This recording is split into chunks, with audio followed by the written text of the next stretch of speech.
Hello hi అండి నమస్తే. ఈరోజు మనకి విజయవాడ బెంజ్ సర్కిల్ నుంచి 16 కిలోమీటర్ దూరంలో కంకిపాడు దగ్గర పునాదిపాడు మెయిన్ రోడ్డు అంటే మన కంకిపాడు పునాదిపాడు మెయిన్ రోడ్డుకి సెకండ్ బిట్టు సేల్కి వచ్చిందండి. సో ఇది 40 ఫీట్ రోడ్డు ఫేసింగ్లో ఉంటుంది.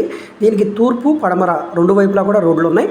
సో ఇది లేఅవుట్ ల్యాండ్ బ్యాంక్ ఆప్షన్లో సేల్కి వచ్చింది. సో లేఅవుట్ ల్యాండ్ కాబట్టి దీనికి బ్యాంక్ లోన్ కూడా వస్తుంది. అయితే 50% లోన్ మాత్రమే వస్తుందండి. సో ఇది ఇప్పుడు మనకి గజం కేవలం 10,000 రూపాయలు అంటే 68 లక్షల రూపాయల ఫ్లెక్సిబుల్ ప్రైస్కి బ్యాంక్ ఆప్షన్లో సేల్కి వచ్చింది. మొత్తం 684 గజాల స్క్వేర్ బిట్ అండి. అంటే సుమారుగా 14 సెంట్ల పైన ల్యాండ్ అనమాట. ఇక్కడున్న మార్కెట్ వాల్యూ సుమారుగా 16,000 వరకు ఉందండి. సో బ్యాంక్ ఆప్షన్ కాబట్టి ఇంత తక్కువ రేటు. ఈ ప్రాపర్టీ బ్యాంక్ ఆప్షన్ గడువు చాలా తక్కువ ఉందండి. ఇంకొక వారం రోజులు మాత్రమే ఉంది. ఈలోగా ఈ ప్రాపర్టీ మీకు నచ్చి విజిట్ చేయాలనుకుంటే స్క్రీన్ మీద కనిపిస్తున్న మా కాంటాక్ట్ నెంబర్కి సంప్రదించి విజిట్ చేయండి. ఈ వీడియో మీకు నచ్చితే సబ్స్క్రైబ్ చేసుకోండి.